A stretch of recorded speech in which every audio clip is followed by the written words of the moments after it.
It was 7:12 a.m. on a Tuesday when I opened our joint credit portal and destroyed the version of my marriage I'd been loyal to for 24 years. I wasn't snooping. I wasn't even really paying attention. It was muscle memory, my hand moving the mouse to the activity tab while I sipped my coffee and waited for the toast to pop up. Megan was still asleep upstairs, curled up like a teenager on summer break. Her spa weekend, with the girls, had just wrapped up, and she came back smelling like lavender and something far more expensive than the shampoo she kept in the shower. I didn't say a word when she walked through the door last night, humming, glowing, floating. But now I wish I had. Because sitting in the transaction history, bold and smug, was a charge, $1,113.64. La Valle Retreat and Spa. Luxury suite. Champagne massage add-on. Wine pairing for two. Date. Saturday. One bed. I stared at it for a moment, blinking. Then I clicked. It got worse. The charge wasn't ours. Not originally. The reservation had been paid through a third party, then reimbursed later, by her. From our joint savings, no less. The refund note said, "Thanks, just covering my half like you asked, Megan." My hand tightened around the coffee mug. I didn't drink. I didn't blink. I just scrolled back, trying to piece it together. There it was, an incoming Venmo transfer 3 days before, $556.82. Sender, Brian R. I sat back. Cold air wrapped around my spine like fingers dipped in ice. Brian R. It took a moment, but the name clicked like a loaded gun. Brian Reynolds. Her old coworker. The one from her marketing agency 5 years ago. The same guy she once told me got a little too friendly during a conference in Miami. Crossed a line, she'd said, but I shut it down hard. Blocked him the next day. I remembered her exact words. I remembered because I believed her. Turns out she hadn't blocked him. She just stopped talking about him. I didn't go upstairs. I didn't wake her up. I didn't yell. Instead, I stared at the screen and zoomed in on the note again, covering my half. That phrase. Like this was some Airbnb rental split between pals. Not a wine-paired spa suite between a married woman and the man she swore was a mistake. I opened a blank spreadsheet. Created columns. Date. Merchant. Amount. Paid by. Notation. I spent the next hour cross-referencing every girl's trip, every weekend out of town, every "I'm just staying at Susan's." The pattern started forming like mold under wallpaper. There were inconsistencies. Boutique stores I'd never heard of. Uber receipts pinging from neighborhoods we didn't live in. A $62 charge at a wine bar downtown last November, the same night she claimed she was stuck late at her friend's kid's school fundraiser. A chime broke the silence. Megan stirred upstairs. I heard the soft thump of feet hitting the carpet. The bathroom door shut. Water running. She had no idea. I closed the laptop. Walked to the sink. Poured out the rest of the coffee and rinsed the cup like nothing was wrong. But something had cracked. Not loud. Not even visible. But deep and permanent. Like an old foundation shifting just enough to make every wall lean. When she finally came down, smiling in her robe, still warm from the shower, she leaned over and kissed my cheek. "Morning," she whispered. I smiled back. "Sleep well." She nodded, stretching. That spa was everything. Girls needed it. Girls. Plural. I nodded like a man who hadn't just seen receipts for a weekend she never imagined I'd trace. Like a man who didn't know who really covered the tab. Like a man who wasn't already preparing to burn everything down, quietly. Strategically. And with a precision she'd never see coming.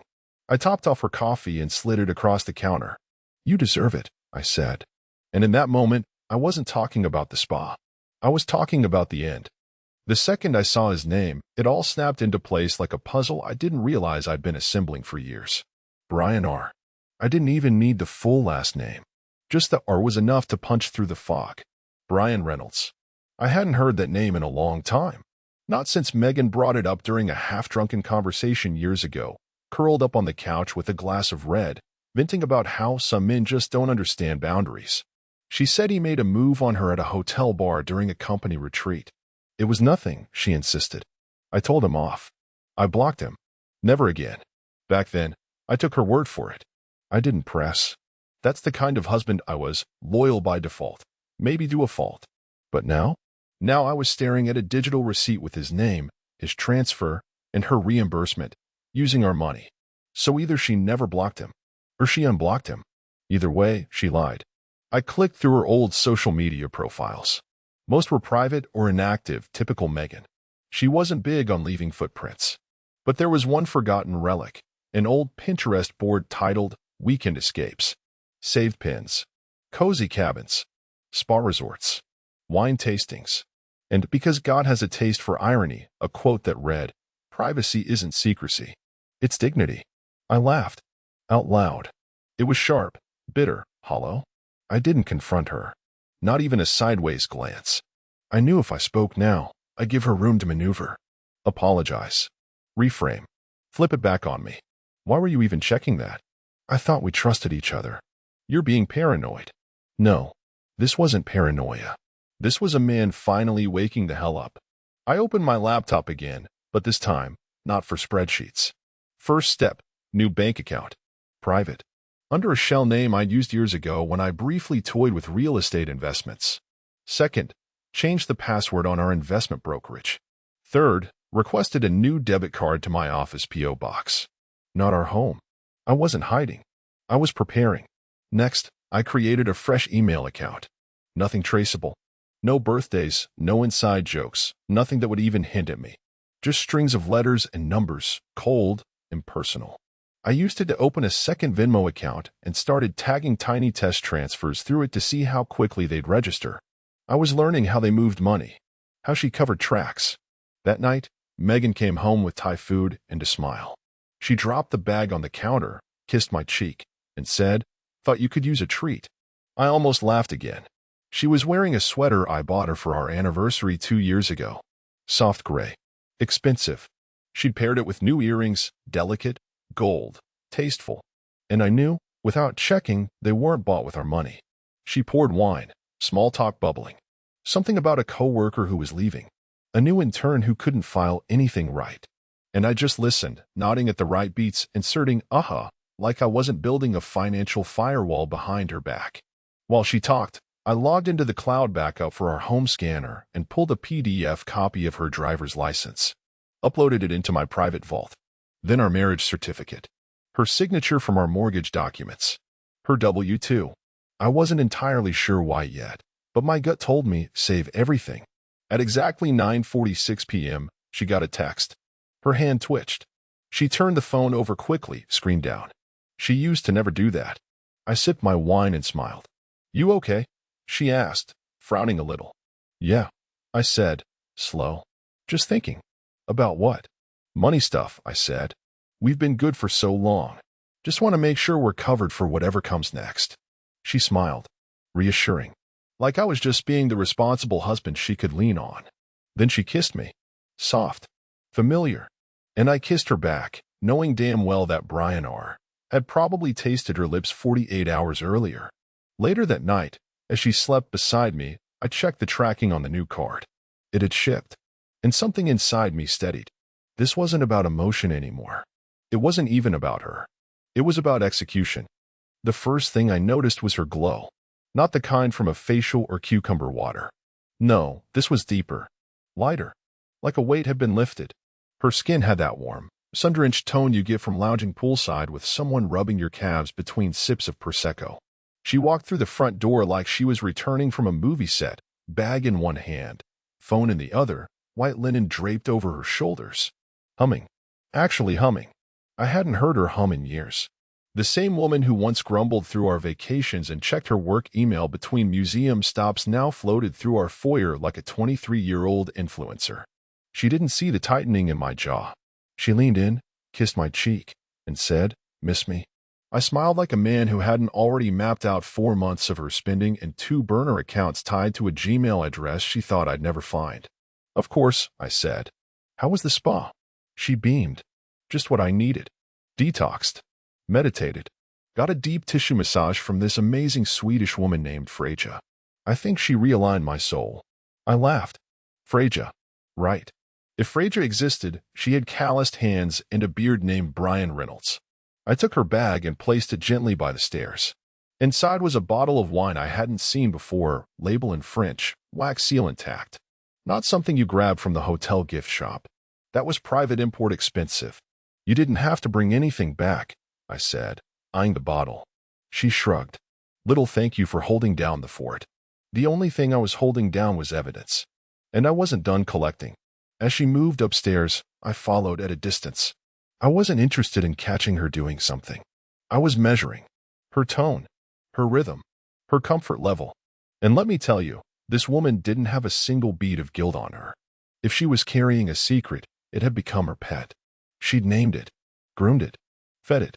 I stood in the hallway as she unpacked, pretending to be casual. You see the girls? I asked. Of course. Susan, Andrea, Kim. Same crew. No mention of Brian. Not even a stutter. You should have seen the charcuterie board they brought in. I swear it was 4 feet long. They even made roses out of prosciutto. She was good. Casual. Witty. No cracks in the facade. But her hands were shaking just slightly when she tried to untangle her necklace. A gold chain. Not the one I gave her. I stepped forward, gently reached around her neck. Here, let me. The chain was smooth, but the clasp was different. New. Imported. Probably gifted. I undid it in one fluid motion and held it up. Looks new, I said. She blinked. Just once. Oh, Andrea sells jewelry now. She's always pushing stuff. Andrea was a kindergarten teacher. Must be a side hustle, I said flatly. Yeah, she laughed. Everyone's got one now. I hung the necklace carefully on the little stand by her dresser, noting the small tag etched into the clasp. I memorized it. Not because I needed the brand, but because I wanted the timestamp. The receipt. The serial number. These things speak when people lie. After she showered and started her skincare routine, step 1 through 9, I sat downstairs at my desk and uploaded another batch of her financial activity into my private log. Each entry was cleaner than the last. She had started splitting payments, moving through PayPal, gift cards, occasional cash withdrawals from her side of our joint savings. No overdraft notices. No red flags. It was a system. She was organized in her betrayal, which meant I had to be surgical in my revenge. I updated my chart. Suspected meeting location, La Valle Spa Suite 6B. Code name and statement, wellness package number 2. Contact traced, Brian R., still active. Return gift, wine 2019 Côte de Nutes Village, $280 average retail. Necklace, tag ID, GRV 5 to 98 EU, potential cross-check via customs records. She came back down just after sunset in a loose sweatshirt and leggings, carrying 2 glasses of wine, hers and mine. To us, she said. I lifted my glass and watched her over the rim.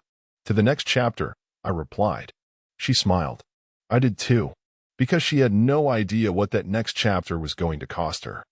It was a quiet Thursday when I met Paul Kessler for coffee, the kind of man who wears loafers without socks and knows exactly how much your house depreciates when your neighbor installs vinyl siding. Paul and I weren't close. Not friends, really. More like mutual respect in the same zip code. But he knew numbers. He knew people. And more importantly, he used to do Brian Reynolds taxes. We sat down at a small corner table inside a place called Beanstalk. Organic everything. Megan loved it. That's why I chose it. I wanted the irony. Paul sipped his espresso. I didn't bother with small talk. You still do work for Brian Reynolds? He blinked once, then gave me a thin smile. Used to. Stopped a couple years ago. He's slippery. How so? He leaned in, lowering his voice. Shell companies. Dummy LLCs. Real estate development. That was mostly reshuffling paper and debt. Thought he was smarter than the IRS. I nodded, pretending to think. Then pulled out my phone and opened a PDF, the scanned co-signature form Megan had foolishly left in our drawer, signed in her perfect looping penmanship next to one of Brian's property ventures. One that had since dissolved. I slid the screen toward Paul. Ever heard of this one? I asked. Paul barely glanced before exhaling. Yeah, that went belly up last year. He used it to move money from one holding to another and pretend it was profit. Then the profit backed another loan he never intended to repay. And my wife signed on. Paul looked me in the eyes for the first time since I sat down. If Megan's mixed into his shell games, he said slowly, you'd better act fast. Because once the audits start, they don't distinguish between innocent and involved. Just names and lines on paper. I nodded. I already moved everything, I said. He raised his eyebrows. I mean everything, I continued. 2 weeks prior, I'd sat up one night while Megan was out getting drinks with Susan and initiated a full account reorganization. Transferred the retirement portfolio, liquidated the vacation fund, and rerouted it into a private trust registered under an LLC in Arizona, fully managed, irrevocable, and inaccessible to anyone not listed as a beneficiary. Megan was not a beneficiary. She still had access to the house checking account, enough to pay utilities, make it feel normal. But anything real, anything with muscle, was now out of reach. If she went looking for the emergency fund, she'd find it renamed, drained, and closed. If she looked for the joint savings, she'd find it, under review for suspicious activity. A minor inconvenience. The truth? I was the suspicious activity. Paul sat back, shaking his head. You always were one of the quiet ones. I smiled. Still am. We parted without a handshake. Just a look. Paul didn't need to say anything else. I walked back to the car, the sun warming the roof, and pulled out my notes. I added Paul's comment to the timeline, labeled it third-party warning, credible, then underlined it twice. When I got home, Megan was curled up on the couch with a glass of wine, watching some dating show full of Botox and desperation. She looked at me like nothing in the world was wrong, like she hadn't co-signed a financial noose. Where were you? She asked, eyes still on the screen. Coffee with Kessler, I said. Oh, work stuff. Something like that. She raised the glass. You're always so mysterious lately. I smiled and poured myself a drink. She didn't hear the conversation. She didn't hear the warning. And she sure as hell didn't hear the trust paperwork finalizing that very morning, complete with a clause that removed her as a co-owner of our home, effective immediately pending divorce proceedings. I sat down next to her. She scooted close and rested her head on my shoulder. And I let her. Because now, every move she made was being made on borrowed time. It started small, like hairline fractures under glossy paint. We were in the kitchen. I was making coffee. Megan was scrolling through her phone at the island, sipping a green smoothie she wouldn't have touched 6 months ago. She'd started changing her habits, subtle things. Her music got younger. Her clothes fit tighter. Her smiles wider. At first glance, it looked like a midlife bloom. But I'd seen real growth before. This wasn't it. So I saw this silk scarf at Loon and Thorn, she said, casual, like she was just thinking aloud. I might swing by this weekend. I paused at the grinder. Where's that? She glanced up. Loon and Thorn. Oh, she laughed, brushing a strand of hair behind her ear. It's this little boutique near Pine Market. You've probably never noticed it. I hadn't. Because it didn't exist 6 months ago. Because it didn't advertise. Because it was the kind of hidden luxury spot that catered to people who didn't blink at $600 belts. I nodded and filed it. Later that evening, the second crack came. Bigger. We were sitting on the porch after dinner. Sunset bleeding orange across the deck. Megan took a deep breath and said, You know what's funny? What? She grinned, almost to herself. Brian loved their cologne section. My heart didn't skip. It froze. The air thickened. She caught herself too late. Her lips parted, as if to cover, redirect, say something clever. But I beat her to it. With nothing. I just nodded slowly. Huh. Silence. She shifted in her seat. I think he mentioned it once. Way back. No eye contact. No confidence. She took another sip of her wine and stared into the distance like maybe she could unsay it. But it was done. She had said his name. In the present tense. Attached to a store she just found. I sat there with the calm of a man whose storm was still offshore, but gathering force. She couldn't see it yet. But she would. That night, I logged the entry. May 12th. Reference to Loon and Thorn Boutique. Brian loved cologne section, present tense. Emotional slip. Timeline overlap confirmed. Underlined it. Twice. Then I opened our backup credit portal, the one tied to her secondary wallet card. I'd left it alive intentionally. Sometimes when you're tracking a mouse, you don't seal every hole. You leave one open to see where the droppings go. But now, she was too comfortable, too chatty. And that meant it was time to start tightening the leash. I logged in, disabled the card, reissued a new one to my office. No alerts would go to her phone. When she woke up the next morning and tried to pay for coffee, she'd think it was a glitch. Maybe blame the barista. She'd call the bank, sit on hold, maybe sigh dramatically in front of strangers. But the machine wouldn't tell her the truth. Then I pulled the plug. Quietly. Deliberately. That she'd stepped off script. The cracks were forming, and I wasn't patching them. I was watching. Measuring. Letting her bury herself one slip at a time. Friday morning, I booked the reservation at St. Hilaire's, our old spot. Not the kind of place you just pop into. Quiet.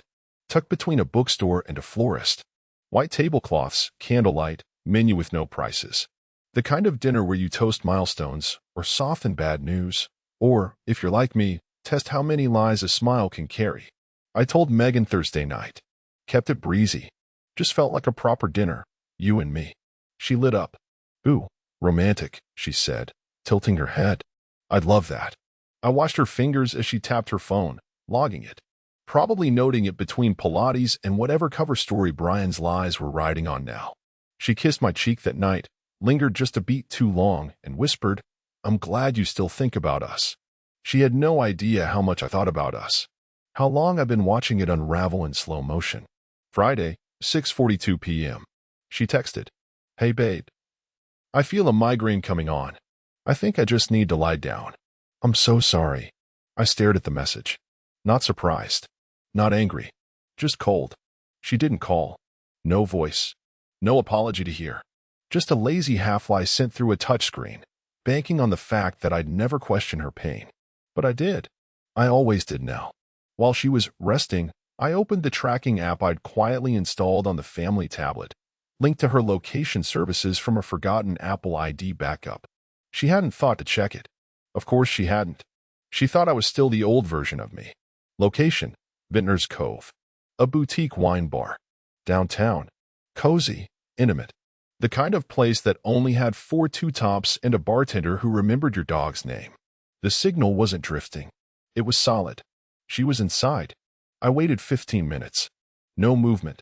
Still there. Then I opened Instagram. Searched Vintner's Cove. Scrolled past influencer selfies and charcuterie plates until I found it. A live story from a couple 2 tables over. In the blurred background, Megan. Smiling. Wearing the red dress she told me no longer fit. Across from her? A man with silvered hair and a smug, familiar profile. Brian Reynolds. She wasn't just cheating. She wasn't just lying. She was performing. Comfortably. Casually. Publicly.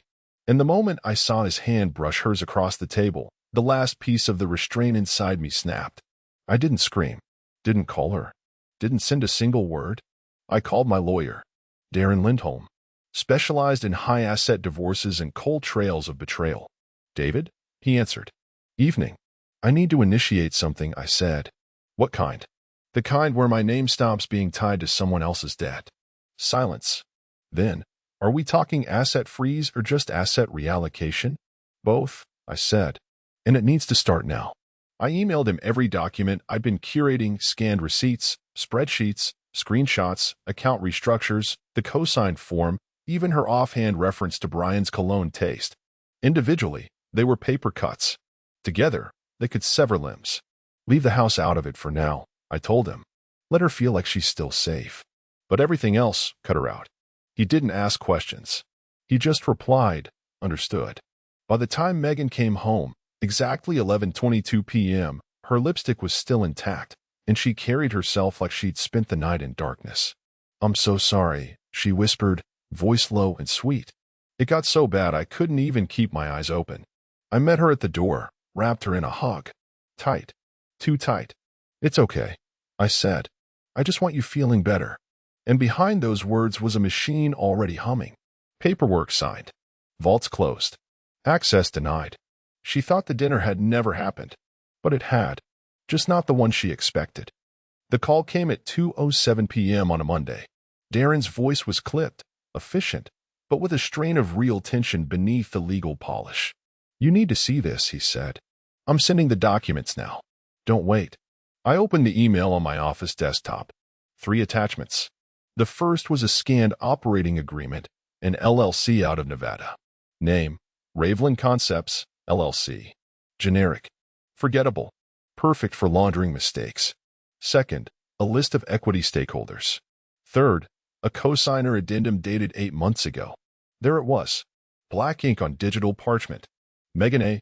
Langford. Direct signature. Wedding scan. Dated. Witnessed. Filed. She hadn't just co-signed. She'd co-sponsored. Legally bound herself to a venture that had already gone under months ago. The LLC had defaulted on a $112,000 loan taken out under the promise of a wellness tech partnership. Some nonsense about infrared therapy and at-home rejuvenation devices. Fake science. Real debt. Worse still, she had signed using her maiden name and a secondary email address that was never linked to our finances. But the address was real. I'd seen it once, years ago, in a forgotten PayPal recovery field.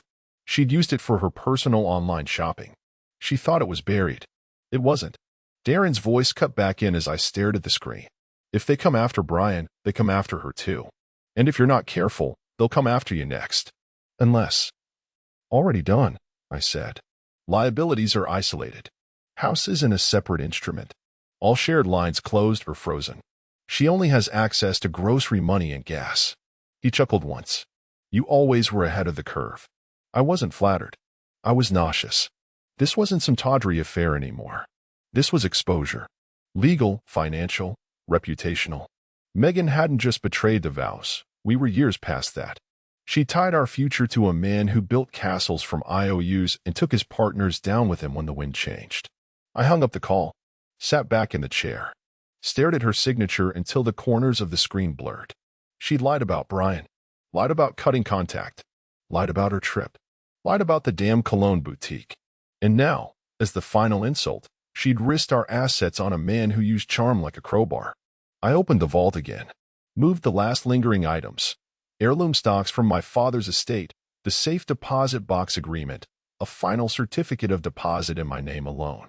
Then I initiated the final reroute, our secondary health account, the one tied to long-term care. Megan was no longer an emergency contact. It took 5 minutes. No password errors. No calls to verify. Just keystrokes and silence. Upstairs, I heard her laugh. Some show on the TV. She was on the phone, to probably Susan. Or Andrea. Or Brian in a new voice. I sat perfectly still. Didn't march up there. Didn't confront. Didn't even speak. She wasn't ready to know I knew. Not yet. She still walked around the house with this airy confidence, like she was getting away with it. Like her secret was still safe. And I wanted her to feel that way. I needed her too. Because her confidence was now my crowbar. Every smile she gave me was another receipt. Every hug, another exhibit. And when it was time, her signature on that failed LLC wouldn't just be a mistake. It would be my detonator. Let's do something fun, I said on Wednesday morning, casually setting a coffee beside her. She looked up from her tablet, surprised. Fun. My brother's hosting a small dinner Saturday night. Just family. You and me should go. We haven't seen them in a while. She hesitated for a split second, eyes narrowing ever so slightly, calculating. But then came the nod. The smile. Relief. I'd love that, she said. It'd be nice to just be normal again. I held back a grin. Because that's exactly what I wanted her to feel. Safe. Like the waters had calmed. Like the storm had passed and we were back in that pre-spa, pre-Brian world of marital autopilot. Let her think the performance was working. Let her walk right into the stage I'd built, spotlight and all. Saturday came. I wore navy and steel. She wore black silk and a pair of Louboutins, red soles gleaming like fresh wounds on polished tile. I recognized the brand immediately. She'd splurged, thinking it was a minor indulgence off my card. I let her. Even encouraged it. After all, guilt makes people dress better. The moment we arrived at the house, I gave my brother a nod. He knew. Not the whole story, just enough. Hey, Megan, he greeted warmly, arms open. Good to see you. Wow, she beamed. This place is stunning. Take a look around. Open bar, food's catered. Real napkins and everything. He winked. Megan smiled, relaxed, unbothered. Exactly as planned. Then, as people filtered in, she drifted toward the drinks table. She laughed with my sister-in-law. She poured a Merlot with the poise of someone who'd forgotten the name Brian ever existed. And then came the small crack I'd been waiting for. She reached into her clutch and pulled out the backup card, the one I'd canceled 2 weeks ago. She wanted to buy a bottle from the host selection. Classy gesture. A little extravagance to make a scene of generosity. She smiled at my brother's wife. Let me grab this one. It's the least we can do. Inserted the card. Declined. A beep passed. Then another. She blinked. Removed it. Reinserted. Declined. Her smile faltered. Just slightly. The kind of twitch only someone like me would notice. She chuckled awkwardly. That's weird. Probably the chip. She pulled out her phone. Opened the banking app. What she found wasn't a system glitch. What she found was a frozen account. No activity. No warnings. No alerts. Just a frozen slab of financial dead air. She looked up, and I was already watching her. From across the room. Calm. Quiet. Like the husband she'd always known, stable, predictable, dull. But my eyes told her something else. She tried to smile, but her lips stuck. I raised my glass. Just a small, casual toast from across the kitchen.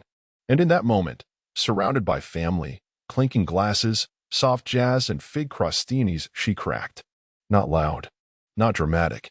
Just a hairline fracture behind the eyes.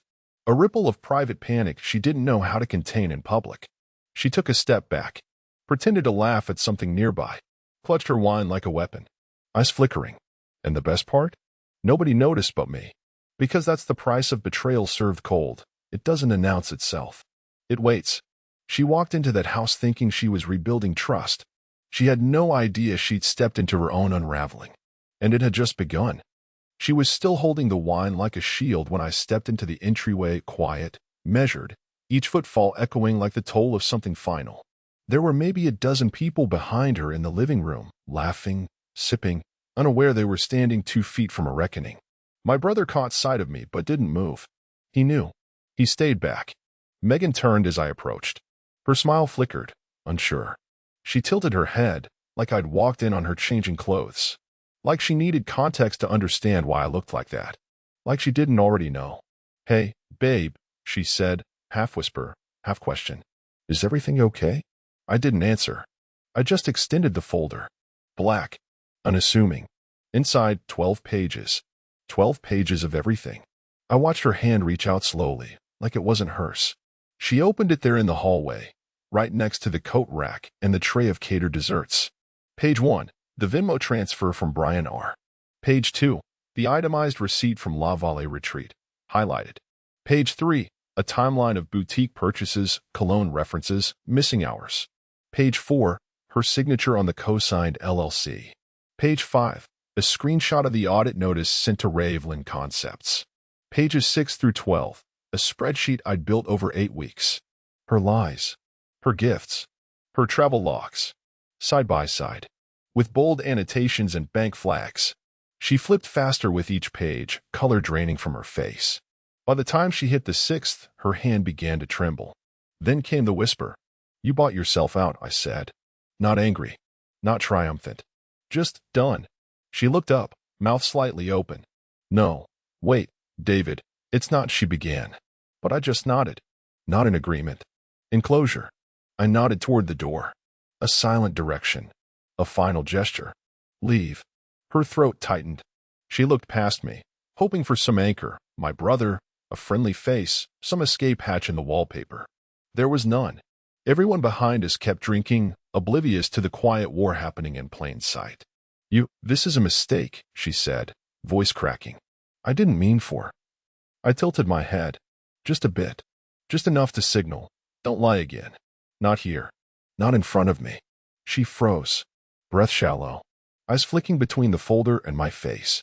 I stepped aside. Cleared a path to the door. You use my name, I said, low. My trust.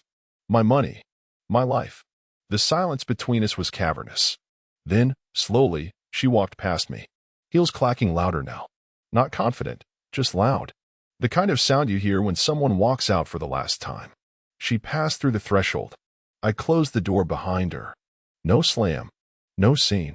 Just the soft, final click of a lock returning home. Then I walked back into the party, set the wine glass on the table, and smiled at my brother. Sorry about that, I said. Something in the kitchen I had to deal with. He nodded. No questions. Just poured me another. And the rest of the night? We drank. We laughed. We told old stories. While somewhere out there, Megan sat in her car, staring at a folder full of the life she'd burned, marked, highlighted, and disassembled by the man she thought would never fight back. The envelope arrived on a Tuesday, thick, Legal stock, addressed in cold Helvetica. No return name. Just a P.O. box in Tucson. She opened it at the kitchen island, the same place where, for years, she made smoothies and deflected truth with a smile. Now, she read alone. No cameras. No tantrum. Just a slow-motion collapse in the bright, silent light of morning. The first page was from the trust's administrator. Standard language, dry, emotionless, lethal. This letter serves as formal notification that the property at 18 Hawthorne Circle has been transferred into the exclusive ownership of the R.